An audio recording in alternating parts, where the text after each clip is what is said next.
It's beginning to look a lot like Christmas. Jingle bells, jingle all the way. Hey, everybody, welcome to another What's Up Wednesday. It's Christmas Eve, and you're tuning in. I am so impressed with each and every one of you. Thank you for your time during this crazy busy holiday season. Maybe you just need a break from it all, and that's why you're joining. Some great friends. Already 22 people in the house tonight. This is so amazing. I can't believe it's December 22, 2021. Where did this year go? Somebody please tell me. Boy, we got an exciting show for you tonight. As always, this is about you and get your questions answered live. No guest tonight. You got little old me. If we're meeting for the first time, hey, my name's Scott. Welcome to my YouTube channel, Go Small, Live Large, all about the Class B camper van lifestyle experience. I don't know. Some familiar faces in the house tonight. But if you joined for the thumbnail, California has banned generators. In a few years, you can't buy an RV with a new generator in California. Oh my gosh, we're going to get some opinion on that. So big show. So if you're coming in for the thumbnail, stay tuned. We're doing that in about 9 minutes. And stay tuned because the libation of the week, What's Up Wednesday, is Shiner Bock. Discovered this in Texas, literally on the road. And I am just one of my favorite beers ever, imported from Texas to here in Florida. So let's take a look at who's in the house tonight, because we got a lot of folks jumping in already. So this is so great. We've got, oh my gosh, some regs. So we've got Ron from New York. Awesome. Oh, it's interesting. Yes, I've got that going. We've got John from, he's saying happy holidays. Mike, who's coming in from Mesa, Arizona, going ahead Wilcox, which is pretty amazing.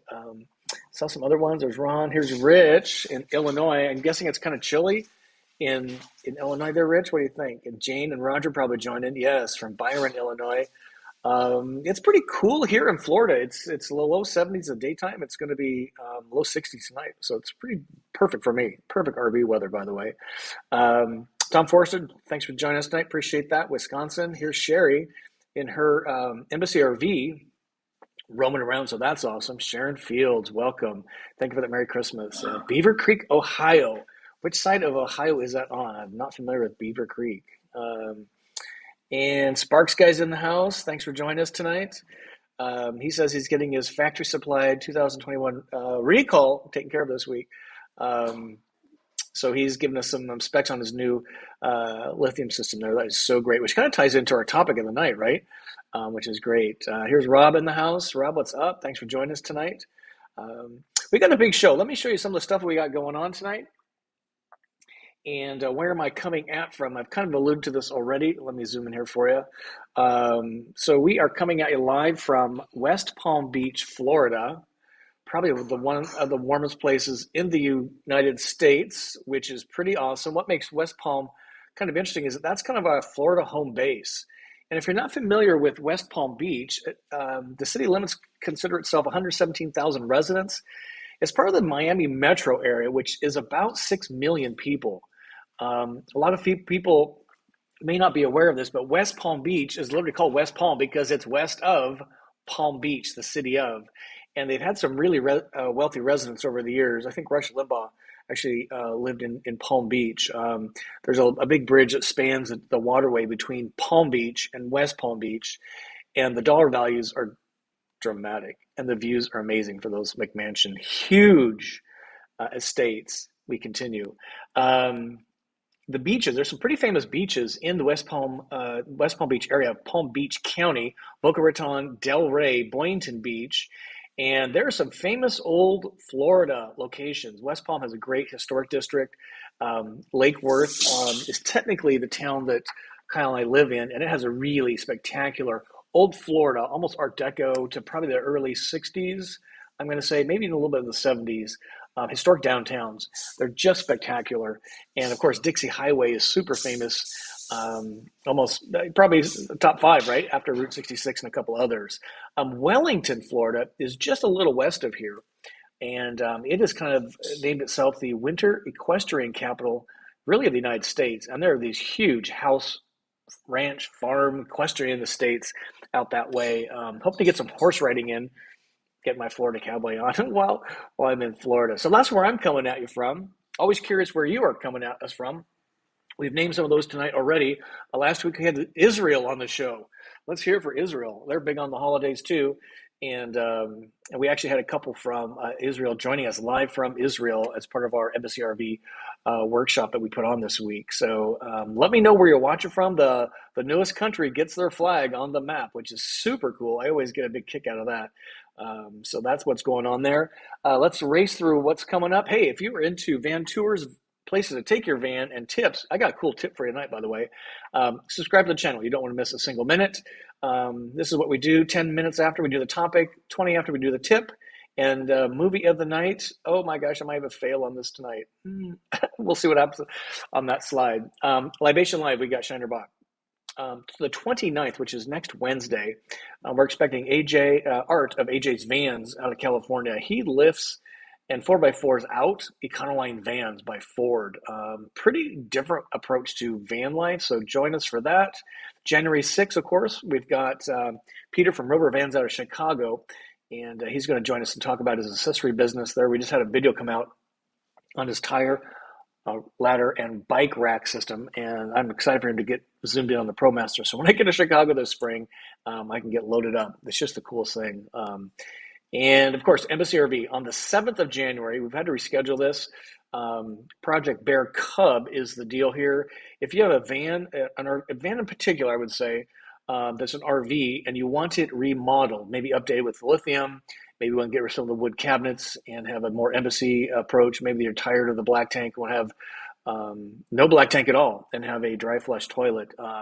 Embassy is now opening up a third line of business, which is remodeling RVs. Pretty interesting, right? So you don't want to miss that. Save that. Let's see what else. We're taking our questions tonight, of course. That's what this is all about. So get those questions rolling in. And I have a few things to talk about. In a few more minutes, we'll hit the topic of the night, which is California banning 25 horsepower generators beginning in 2024. Can't buy a new one, which is really interesting. Very, very cool. So Louisville's in the house. This is great. Virginia coming in. Thank you, Jebby. Hi, what's up? There's Tim, Columbus, Ohio. Larry, Simi Valley. Happy holidays. Yes. Can you believe it's Christmas Eve? It just blows my mind. It's even more so down in Florida. Let me tell you, when you're in cold weather, the snow, the decorations, if it's not a white Christmas specifically, there's just something about the cold that makes it feel like Christmas. And in Florida, it's just kind of ironic to see snowmen in front yards, and it's 75 degrees out. It just always kind of tweaks my brain, but I live in a van mostly, except for the next few weeks. St. Louis in the house. Love St. Louis. Look at this one, ladies and gentlemen. Oklahoma. Love this. Temecula. Very cool. How about this one? Sun Kim. Okay, you're getting South Korea on the map for next week. South Korea. What time of day is it, and what day is it in South Korea? That is pretty cool. Thanks for joining us. Really appreciate that. What is van life like in South Korea? We may have to float Lily to South Korea. I bet there's some great Korean barbecue in Seoul, right? I would just love that. Here's St. Charles, Illinois. Very cool. Agnes, hey, what's up? And Mesa Mike saying, no gender, no problem. I got Volta. Yeah, we're going to talk about that. I think it's really interesting. This is funny. Sparks guy rocking the giant, the Post-it note. So the fan behind me I was toying turning it off, but I don't know. It's like it's whacking on my head, right? But we might talk about that. So if somebody wants to be inquisitive about that, Sparks guy is kind of teeing it up there for me. We could talk about that. So let me answer a question here by Jane. Then we'll do our topic of the night, and then we will take some more questions. I just love this. So Jane, this is a beautiful question, and Jane wants to know, do you use your bike often in your travels? It's a yes or no answer. I use my bike differently than a lot of folks. It's a mountain bike, kind of a hybrid between a mountain bike and a street bike. I like the tough look, and I'm kind of into aesthetics and vanity, fashion, I guess, but it has to have some function for sure. So it looks great in the back of the van, and it's kind of part of the brand of the van, I think. But I use the bike not to go mountain biking. I'll tell you why I don't do that very vigorously, but mostly for getting around once my van is parked. So I use my bike, I wouldn't say every day, certainly every couple of days.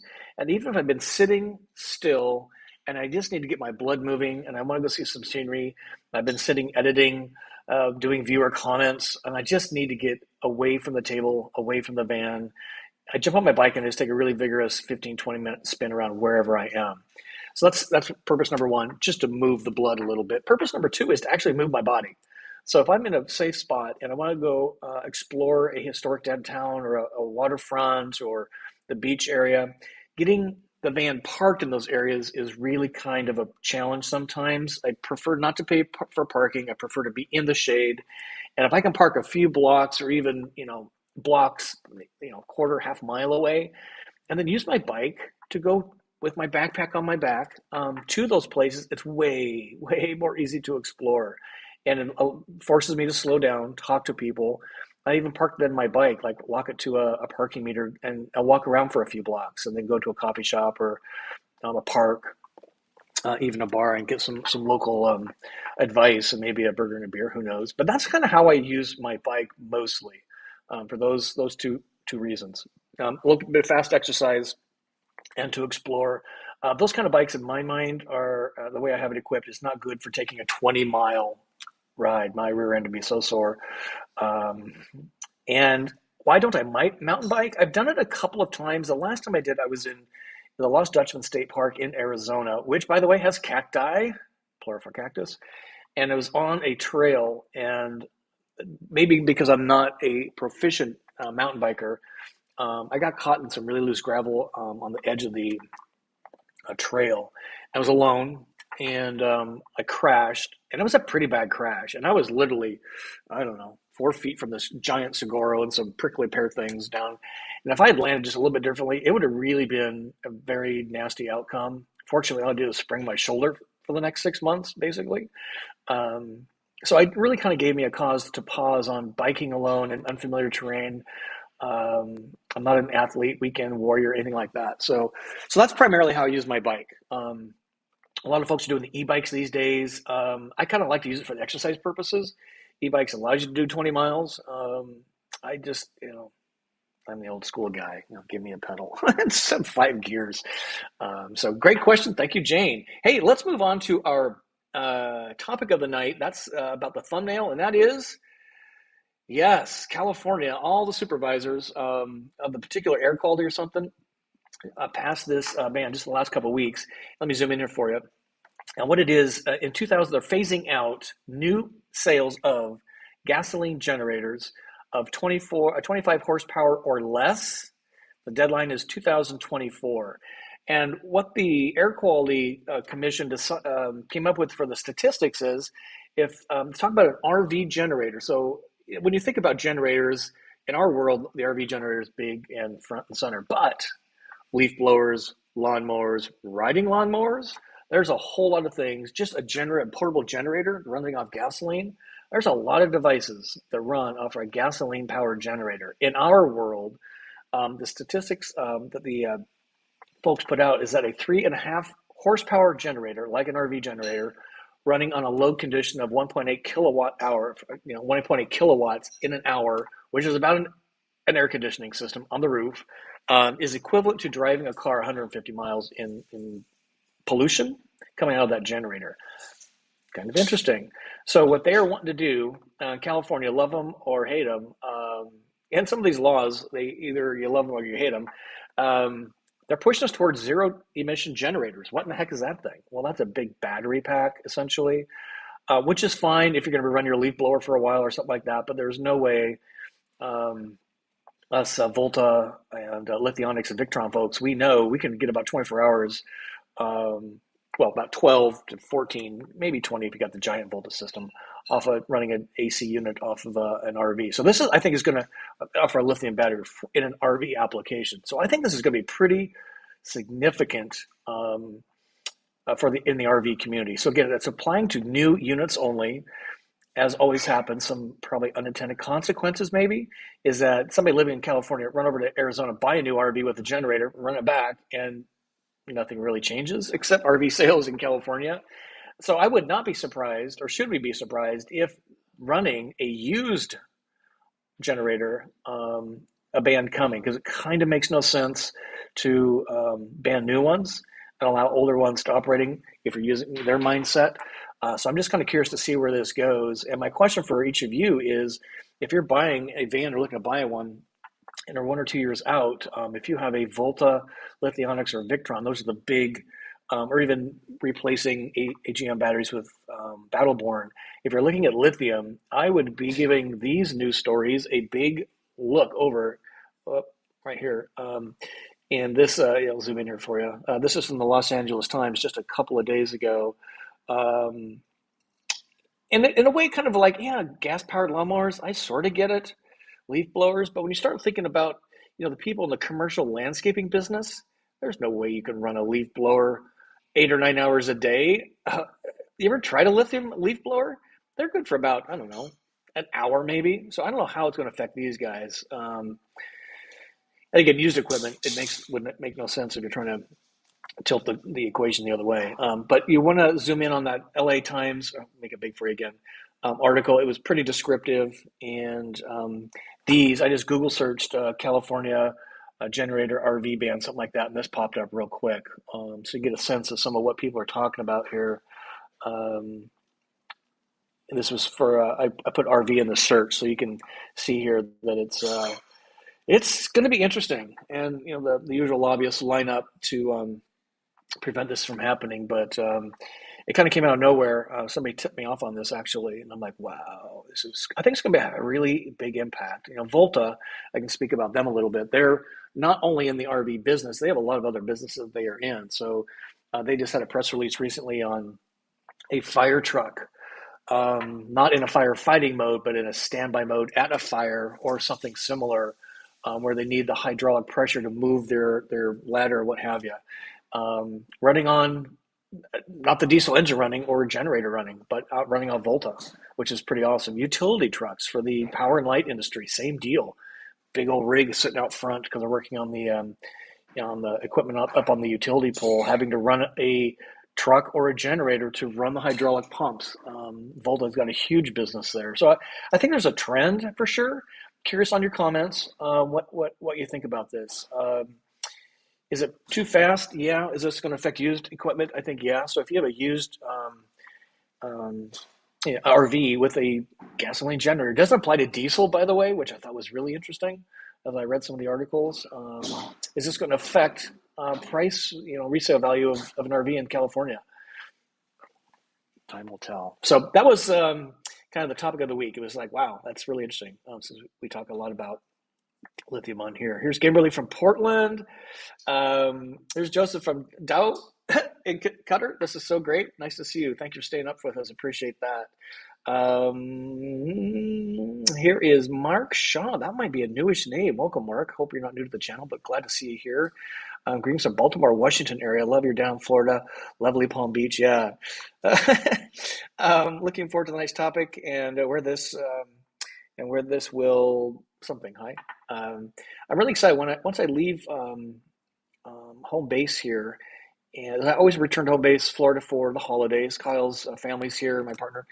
He's just closed on his third property. He runs our Airbnb business, by the way, and that's what you're seeing behind me. Is just took possession a few days ago. So I'm getting my painter on, my carpentry on, my landscaping on. What I'm not getting on is much video work, so we might have a pause in a couple of videos. But I'm not skipping What's Up Wednesday. 50 episodes, ladies and gentlemen. But thank you, Michael, for joining us, and I appreciate that. Philippines. We had Philippines in the house just recently. Adi, thanks for joining us. Appreciate that. Here's Matt from the KOA in Georgia. Curious which one. I've been to a couple. Love KOAs. Here's Apollo Beach in the house tonight, down in Florida. It's a little chilly here, right? Under the full moon-ish. This is great. So Sherry's got interesting. Oh, here's South Korea checking in. Thursday, 9 in the morning. Well, good morning, Sun Kim. Glad to have you here. It's such a delight. South Korea is on the list for next week on the map. Appreciate that. Sherry's got a question. Again, this is all about your question. So not about me being so much of a monologue here, but Sherry's got a good question. You mentioned riding horses. Is this a recent interest or do you have a history? Have you done some riding on your travels? Always a great question posed by Sherry. So it is actually in my family history. And I'll tell you how that kind of evolved quick because it translates into why I wasn't a cowboy probably, and then why my cowboys come out late in life. So um, the history is my mom's dad, Grandpa Birch, after he retired out of the military, his dream was to have a gentleman's ranch, an actual operating ranch. So he raised cattle. He farmed alfalfa to feed the cattle. He had horses to do what horses do with ranchers. They chase the cows, they corral the cows, they pleasure ride on horses. They go up in the woods and go hunting, and you just survey the property on horseback. It's the best way. In many cases, the 4x4s have kind of taken over, but it's not the same. So we grew up around cows, corrals, ranches, baling hay. We were the tractor drivers because we were too little back in our 11, 12, 13, 14 years of age. So we drove the tractors and helped the hay balers. And then we helped out when it was ranch cow branding time. My brother was much more the horseman than I. And when I had a really bad buck off and fall off, that's when I kind of abandoned the horses. It really scared me pretty badly. My brother being, I don't know, a little more tougher than me. He took a few. He actually did break his collarbone on one. But I'd say in his mid-teens, he kind of largely gave up on the horse riding. But we still enjoyed it and did it, just me not as aggressively. And so I knew about it. And the first time I've been on a horse as an adult, probably in the last 20 years, was when I was in Amarillo, Texas, doing Route 66. More content, I promise, coming up about that. And I took a horse ride. Just wanted to ride a horse in Texas. And so I got my cowboy gear on and off I went. And it was the most delightful experience. It was really, really cool. Again, there's just something surreal about being on a horseback. Now, my horse, I think his name was Roy, was a little testy. I'm not sure why they're like, the horse riding people. They're like, hey, anybody have experience with horses? I'm like, oh yeah, I rode one when I was like, I don't know, 15. Okay, now that I'm 55, all that experience is like, riding a bike, you can't forget it, right?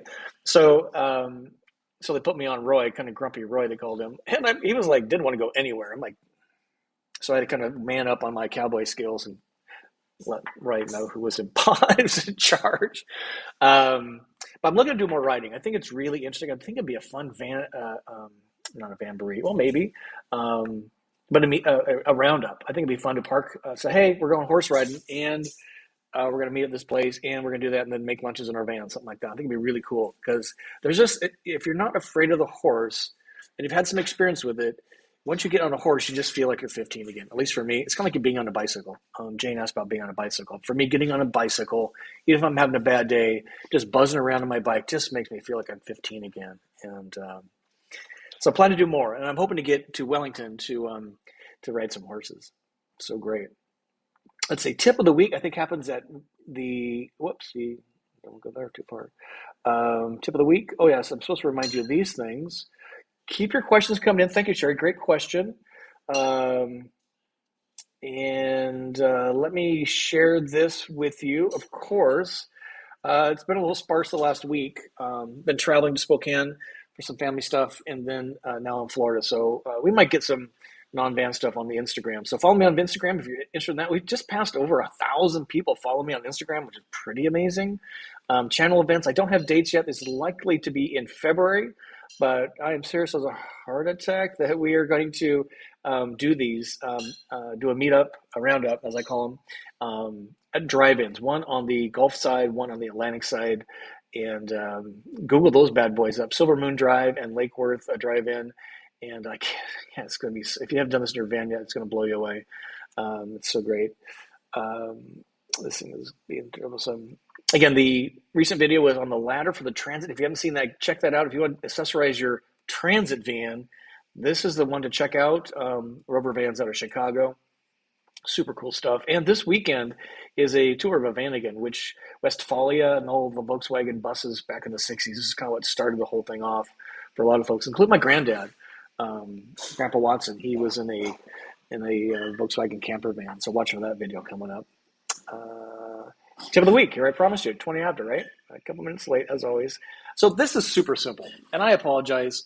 but sometimes the most simplistic things. I am kind of a bonehead in a lot of ways. Kyle will attest to that, and just being stubborn.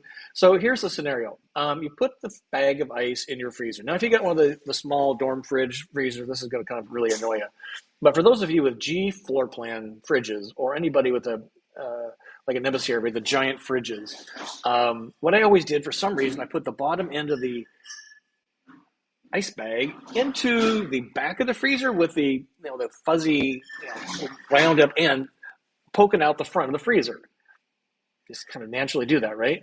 And I just was always fighting with that little tufted end of the bag of ice, to reach in there and grab a handful of ice to make a martini or something, right? Iced coffee. And the thing was always in the way. And one day I got this genius idea, just spin the bag of ice around Scott's and slit the bag carefully so it's kind of organized just over the top of the end. So it's at the round point. So you can kind of pull it out, grab a few eggs, and it goes back in. If you're not doing that, give it a try. You will be shocked at how much more pleasant that is. I tell you, it's the funniest and simplest things. Just bring great joy to me and hopefully to you as well. So that's my tip of the week. If you have a tip of the week or a suggestion or a movie of the week, we're not going to have one this week. I apologize. Send them to GSLL viewer recommendation at gmail.com. That's the email address at the top. And you will I got a couple coming in, just was late today getting everything lined up, but give this tip a try, and I think you will be amazed if you haven't done this already. It's really great. Okay, searching for a couple of questions here. Yes, Sparks Guy, California Air Resource Board. Yeah, it's a very powerful group, apparently. It's pretty interesting. Yeah, I'm not a giant fan of the generators in general. There are options now, so it'll be fun to see where this goes. California, again, kind of love them or hate them. They usually start the trend that kind of trickles down. So this will be interesting. And sometimes it needs a kick in the butt to get things moving, right? I'm just kind of curious how it's going to impact the landscape industry, which is huge in California, like it is here in Florida. They pumped in, I can't remember the exact number I heard or read, $500 million to help the transition. You got to have I don't know, you have to have a trailer of batteries to keep your gas blind. Anyway, let's see. Looking for, so Larry says, I will not buy a RV with a generator. Good for you. I'm kind of with you on that. So ban the 2-cycle leaf blowers first. Yeah, maybe, right? Those things are loud and noisy, so I'm kind of into that for sure. Let's see. So Mason Mike, hey Scott, very curious when you're going to finish your video chapters for your Route 66 adventures. Yeah, that ended in September, if I'm not mistaken. It started in July. The problem I run into, and to answer your question directly, probably in mid-February, you start seeing very short amounts of the video. So I was trying to do like a travel log, and they're really hard to edit. They're really hard to record, and I'm long since past Route 66. So we're going to do some different ways to do travel videos. I've talked with you, Mason Mike specifically, and some of you in general. The travel videos perform really not great on YouTube on my channel.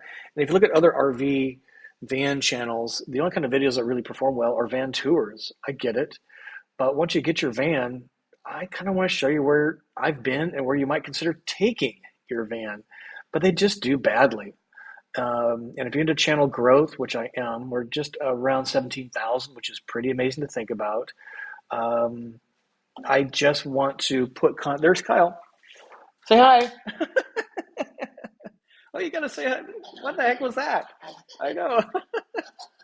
So the good news is it's coming. I'm just doing it differently than what I initially planned. So it's and now we got the Super Show coming up, and which is one of the largest RV shows in the nation, mid-January. We're doing some. Oh my gosh, there's some good news. I should have put this on tonight. So we've got times and dates for roundups at the Super Show at the Winnebago booth, sanctioned this year, so we can actually talk about it in advance, which is so amazing. So excited.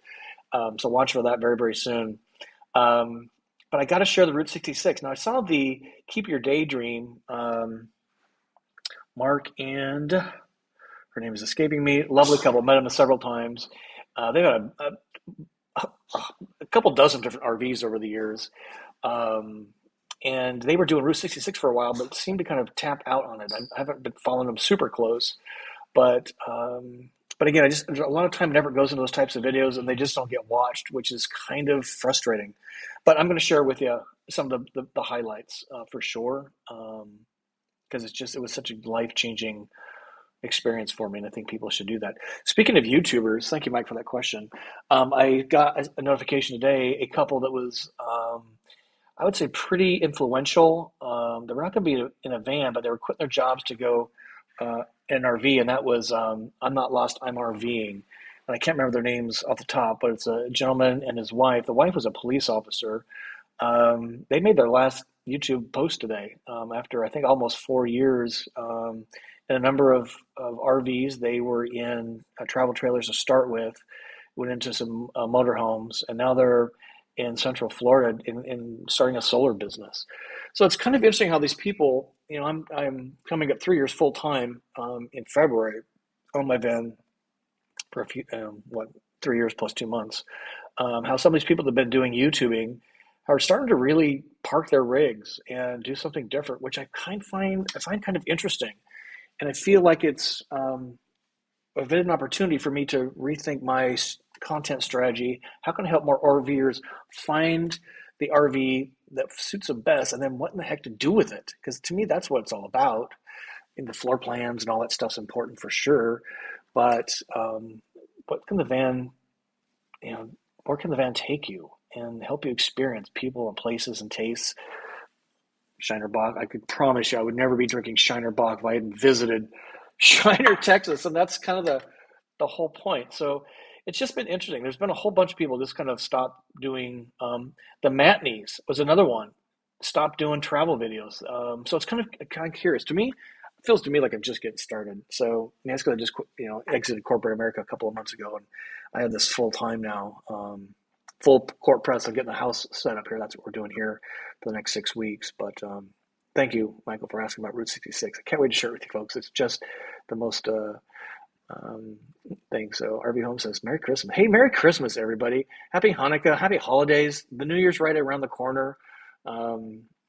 Stephen was just in Spokane. Literally took 2 days, ladies and gentlemen, to get out of Spokane, Washington, and to Florida. I couldn't believe it. Horror story. There's a reason people are buying van RVs in particular, because you don't have to rely on airplane schedules or crazy rental car prices. So congratulations. Below zero temps. Yeah, Florida's looking pretty great. Jane. So Jane asked a great question. When are you planning to hit the road again? So probably mid-July. That'd be way too long. Mid-January. Goodness. Mid-February. So the full court press here is to get this house up and running. Kyle's got a really great system. So that's what the floating to-do lists are right here. As we went through, and every room has a to-do list and who's in charge of it. So Kyle's gotten this down pat to spin up a Airbnb property from zero to rentable in 6 weeks, basically 8. So helping him through the end of January, mid-Jan going to the Super Show, and then early February doing some Florida camping, RVing trips, and so be on the road, but then leaving Florida by end of up the coast. My route plan this year, COVID kind of screwed that up for me, was to go up so I'm going up the East Coast. Assuming things are open and normalized as much as they can be, I'm not going into a place where everything's locked down and masks everywhere and all the time, like the West Coast. Just again being in Spokane and Seattle for it's not as much fun as more open places. So we'll see where that goes. But that's the plan. Week in January, and then February, mid to late, just around the Florida area, and then into February, first week in March, up into Georgia, and then into all the East Coast. I'm so excited to get to the East Coast. There's so much history. Just imagine street camping in Manhattan, one block off Times Square. It's super on my bucket list, and so much history in Virginia and the civil. So I'm just really excited to experience all that and share that with you. So another reason why I'm rethinking the whole content plan. So thank you for asking. Yeah, Sparks guy's like, hey, White Christmas, good pick for the movie of the week. That's pretty awesome. I'm curious how many of you have are going to be with family, and if you have a van or are looking to get a van, think you're crazy. Again, most people don't full time. They just take awesome trips, which is great. Days, weeks, months. Um, I'm really excited to get my van's actually in the shop right now. I hope to report out on that next week. It's the Ram dealer. They will have had it for almost 2 weeks by next Wednesday. So um, 87,000 miles now on Lily, my name of my van. Um, so I'm just kind of curious, are you having to justify soft sell? Are you the expert that is, all the 20-year-olds and 40-year-olds in your family, and certainly the 15-year-olds want to know about van life, right? So I wonder if you're the coach of the family, or you have to justify this at all. I'd love to know about that.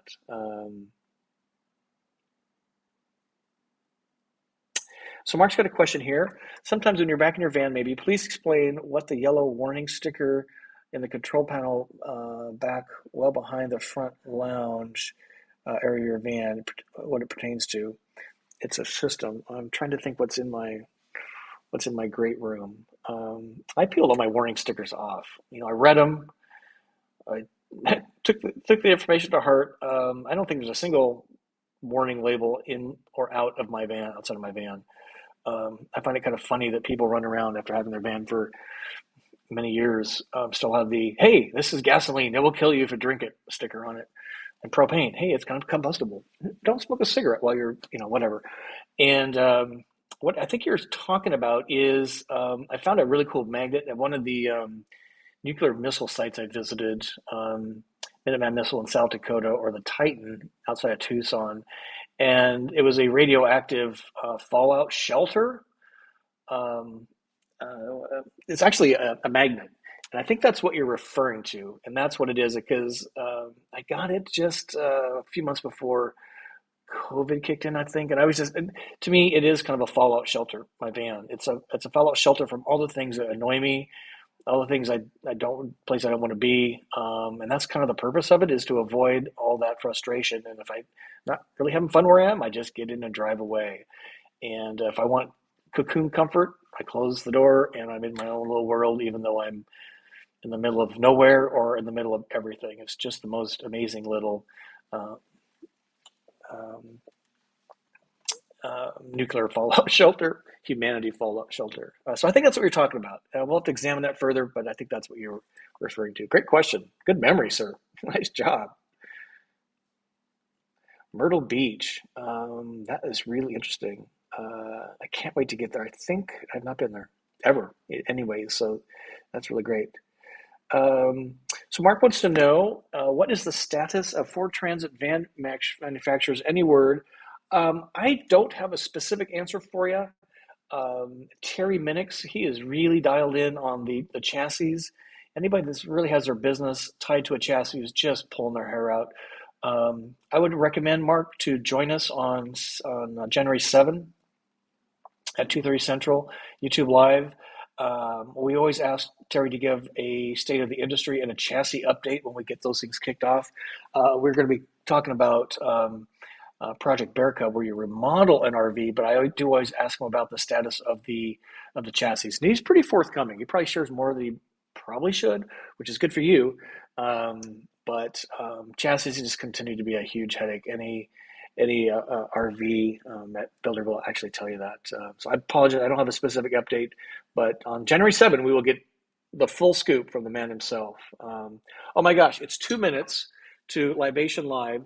So everybody, keep this running, but run to your fridge, and I'm working to get this up in advance so you can join me for the taste, so we can share it together. But if you have a libation that you want to work through tonight, that would be great to get that teed up and be ready for that. So a couple more questions, and Mark and Trish, thank you, Mark.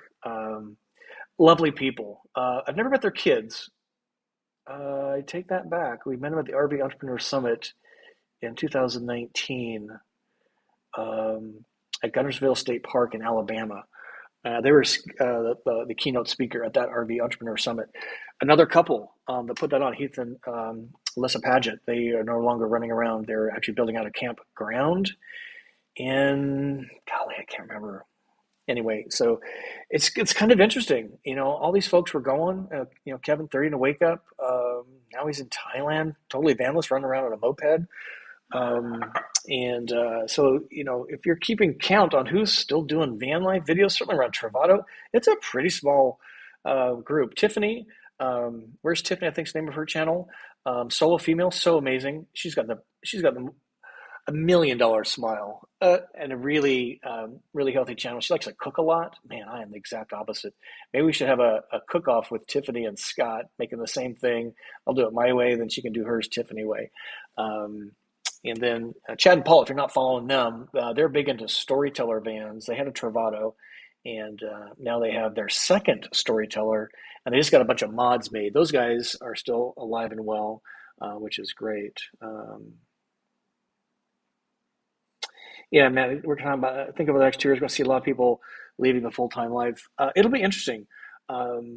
It's not for everybody, that's for sure. No Academy Awards, no hero medals for full-timing. It's just kind of the way I like to roll. Come back to home base for a few weeks. We got a big project on our hands, helping Kyle out, which is great. And I kind of allude to it. So Kyle's going to join us next month. So this is our third Airbnb property. This one's pretty expensive, pretty awesome. He has done an amazing job of turning this around. So if you are thinking about full-timing, even part-time RVing, and want to turn your house into a money-producing asset, Airbnb could be something in your future. He's agreed to join the channel. We're going to do a live Q&A talk about Airbnb specifically, maybe from this property actually, which would be great, and have him answer your question about Airbnb. And we have had traditional renters in Chicago. What a pain in the rear end. OMG. I mean, oh my goodness, we're still dealing with one. Anyway. Found Airbnb. It's simpler, but there's more on the line in some ways, and but the money is so much bigger. And you can turn Airbnb off or on at your leisure. So if you want to run away for 3 or 4 or 5 weeks or months, you turn on Airbnb, and assuming you have the right assets in resources in resource, a better word, in play, cleaning team, handyman team, guest services team. You can do that remotely, but the other two you have to be on site. And if you have that, you can turn it on or off at your will, taking bookings. And it's great to hear the bell ring when you got a booking, because money's rolling in and you're nowhere around. It's pretty special. So yeah, that's and it's full timing it's decision fatigue. I think it'd be easier with a couple actually, but then you have to be like Velcro in the van. You really kind of like each other all the time. All the time? Did I mention all the time in the van? Okay, so it's 43 after. I got a little long-winded on that way. So I see Sparks got your other question here. Mark's got another one. So let's do Libation live. So let me pull this up on the screen. And what this comes from, this is kind of new to the show. We're about on our 1-year anniversary, 50 weeks, 50 episodes now. And what came to mind is I see a lot of stuff, and you see some of those videos, you'll be seeing more. And I taste a lot on the road. And I just wanted to share that with you. So tonight we're doing Shiner beer. And the beer in particular we're talking about is Bock. So Bock is a style of beer. It's kind of dark, but it doesn't taste dark. If you've had it's spelled Smithwick's, but it comes out of Ireland. Schmiddix is the way everybody says it, or a Guinness, way more well-known probably. They don't taste like they look. And this one, that's a beautiful noise. It's kind of similar in style, less heavy. There's no bitterness, and it is, so pop a top, ladies and gentlemen. It is just the smoothest, most delicious. And like they say in the label, every drop of Shiner comes from Shiner. And one of you awesome audience friends mentioned that they have a bunch of seasonals, and they do. So go to their website, just type in shiner.com, literally. All Shiner comes from Shiner, Texas, a town of 2,600 people, and it's about 90 minutes, 90 miles, maybe 120-ish miles, kind of southeast of Austin. So if you're headed to Austin, there's a really great little town on the way to Shiner called Gonzales, Texas. Huge amounts of history in Gonzales, Texas. That's where the actual cannon, when Texas was a republic, we've talked about this. Texas was its own country, had a little fisticuff with Mexico, and the Texan says, "Come and take it." That's literally the slogan, and it's about this cannon. And Gonzales actually houses in the museum the actual cannon of "Come and take it." Texas Republic versus Republic of Mexico, right? And so there's really an easy 3 or 4 day trip. And then once you get to Shiner, there's a super cute little municipal RV park. So you can stay the night in the RV park for like, I don't know, I can't remember, it was like $20. It was so cheap. It was almost on the honor system. It was pretty amazing. Tour the brewery and just make a whole weekend out of it. A little Texas history and another drink. The good news is you can find this just about everywhere now. Used to be, you had to go to some of the better liquor and beer stores, and it's import priced. It was kind of funny, literally imported from Texas and Florida. Like it was almost like $15 for a 6 pack, and it's like Bud Light priced in Texas. And but now, good news, it's available at a lot of Walmarts, which I am shocked and really thrilled with. The basics, this one in particular, some of the seasonal that you alluded to are still kind of hard to find. So next time, it's got a very distinctive color scheme. And next time you're in the better beer section of your favorite grocer, or certainly a liquor, beer store, seek this out. If you haven't tried this, give it a shot, and let me know what you think about that. So Libation Live next week. I'm not sure what we're doing yet. I'll try and get these posted in advance on the website a couple days before, so you can run out and try and find it, so we can share this together. But it's just, again, I promise you, I would not be drinking this and sharing this with you if I'd never been to Shiner. And the story is, I can't remember how I actually discovered Shiner. I think it was at a dive bar, Showdown Saloon in Arlington, Texas. But audience angel Tim and Kim said, "Well, you know where Shiner's made, right?" And I'm like, "No." So they hosted me in their driveway one night, and they have all this Shiner memorabilia in their man room. And they're like, "Shiner's just outside of Austin. Why don't you go there?" I'm like, "Thanks for the travel tip." And that's what caused this whole series of things to go on, which is what van life is all about. Never would have seen the actual Come and Take It cannon in Gonzales, which is a super cute little town. Would never been to Shiner. Wouldn't be sharing this with you with a little bit of history. So there you go. Let's get some more questions. So great, isn't it? Thank you for everybody coming in tonight. It's a super busy time of week. Hopefully getting a little chuckle out of this. It's just so great to have you all here. So Sparks guy's got a question here. Love to answer questions. That's what this is about. How often do you run into other RVers who have B vans like you? Give us a tour of those.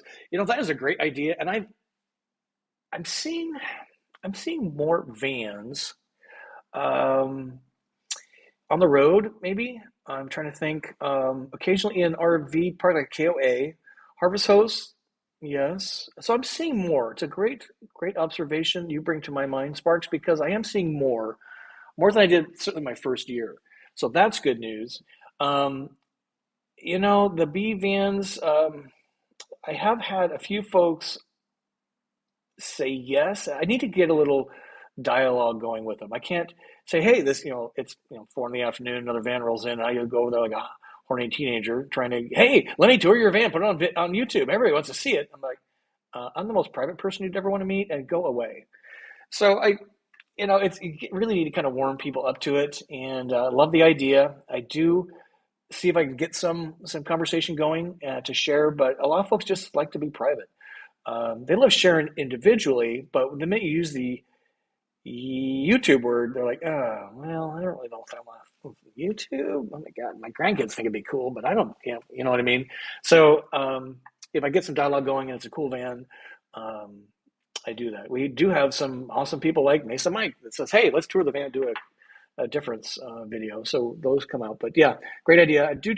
Now we've toured some crazy ones. The Volkswagen camper van, the dad with the daughter on a dad-daughter trip in Missouri was amazing. So we've done some.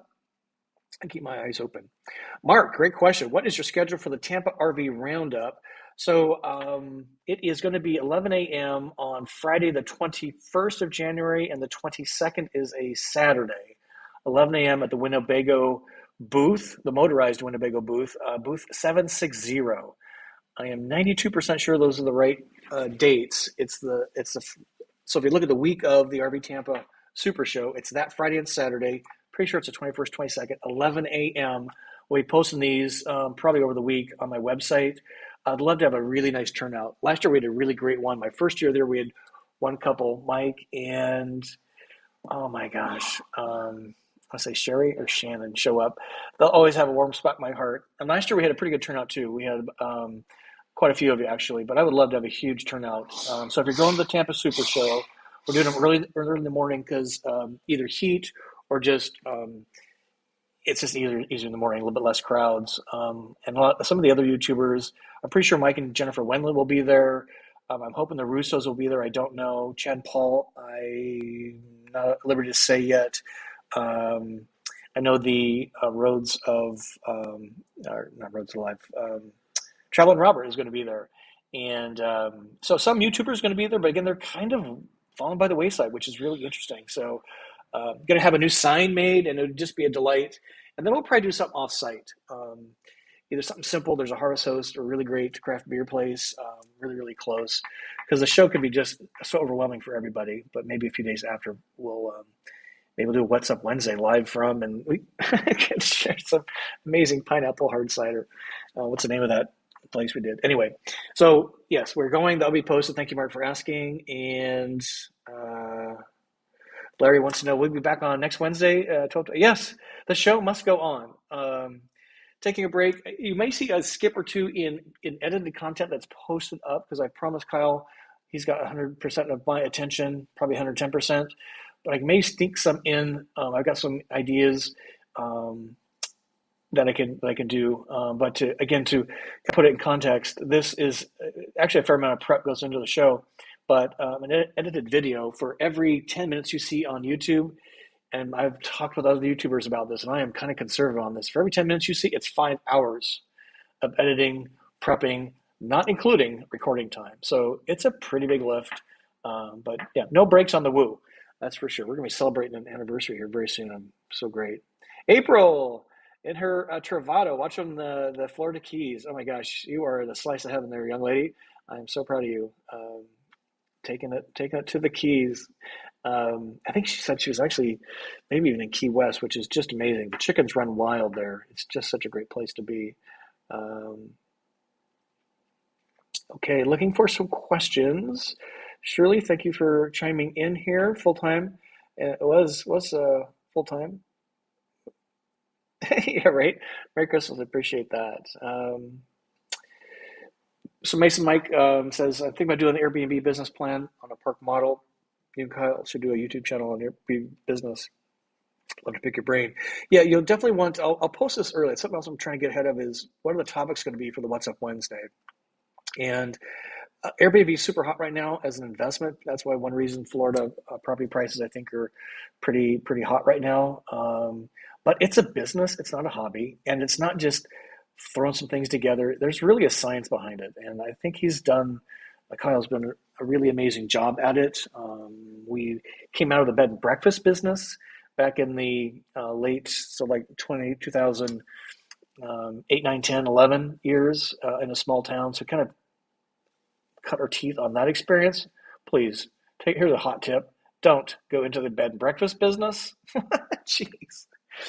It's like Christmas Eve with company every time you open the door. Instead, get in the Airbnb business. But it is not for the faint of heart, and it's simple, but it's not easy. And to really win at it, there's like 4 or 5 criteria that really need to be met. So there's a lot of YouTube real estate people doing Airbnb stuff. So check that out. But we'll have him on. He'd rather be taking care of guests and making YouTube videos about it, I think. But we'll have him on, and he can. If you're going to meet us together, he loves talking about it. As do I. It's just the most amazing. Maybe we'll share some numbers next month. You will want to be in your driver's seat, buckled in with your 3-point seatbelt. When you hear some of the numbers, because it's staggering. in a good way. um, Ontario. So is this Canada? Mount Forest, Ontario. I might actually put, I'm not, we had the gentleman from Toronto, but Ontario. Not sure that's ever been called out before. Uh, yeah, there was another couple, I can't remember, pretty well known, um, taking a hiatus on the travel videos. Oh my gosh. They actually did a really good job. We should make a scorecard, like a bingo card. Wouldn't that be funny? Van life burnout bingo. Maybe somebody could work on that, and we'll post it on the website. And van life burnout bingo. That would be pretty awesome, actually. I've only had 4 sips of my beer. Um, yeah, it's just a lot of work. It's just a lot of work. But what isn't, right? All good things take serious work. So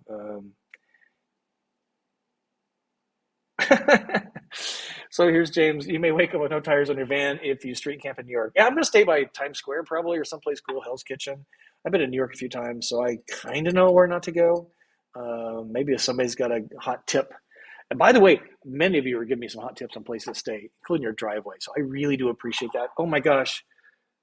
I, uh, if I walk away, my connection's going to die. I have gotten Christmas cards from some of you that just make me cry. Maybe it's best if I don't go grab it. I think it's in the other room. Man, I meant to show that tonight. It was a Route 66 card from Frank and Sharon, I think I'm going to say. Not sure the family address, but they did, which is okay. And they sent me a Christmas card. It was so heartfelt, heart touching. I get all choked up just thinking about it. It's just been an amazing year for me personally, and for me and Kyle, and hopefully for you too. Just making all this real. It's never really been about me. It's about sharing the dream, sharing the pleasures of travel in an RV, the nimbleness of a van, and all the things it allows you to do that you can't typically do in an RV. Like stay downtown Times Square in New York City. Try that with your fifth wheel, right? And Harvest hosting in a minute. And so thanks to all of you that have really sent some really heartfelt messages to me. It's been a very special year in that way. Then, of course, we got to recognize Volta being their brand ambassador and Embassy RV. And we have so many big plans for next year that allows me to have quit my exited corporate life in September this year. I mean, what an amazing way to start 2022, right? Okay, a couple more questions and we'll call it a wrap. I know you're probably busy power shopping. So here's Content Care's got a question. Hoping to buy a Class B next year. Common? Is it possible to use your automobile as a trade-in on a daily driver? That's a great question. I'm thinking most RV dealers would probably take a trade-in of I've seen RV dealers RV dealer, where was it? Harley Davidson motorcycles taking in as trade-ins. Model T car collectible taken in as a trade. So I'm pretty sure most RV dealers about your business will take in a trade-in. Now, if you want to trade in your bad kid that is 36-year-old still in your basement, they probably won't take that in as a trade-in. But if you got something with some value, just kidding on the growing up in your basement. I would certainly absolutely ask them, right? And if it's a good car, I don't see why not, right? Lake Havasu. Oh my gosh, I love that place. Stormy Medley, where the original London Bridge is, in case you don't know. That's what made Lake Havasu famous. I just love these genius people with crazy ideas, like that guy that put Lake Havasu on the map because he literally bought and shipped the London Bridge to Lake Havasu, where? Arizona, right?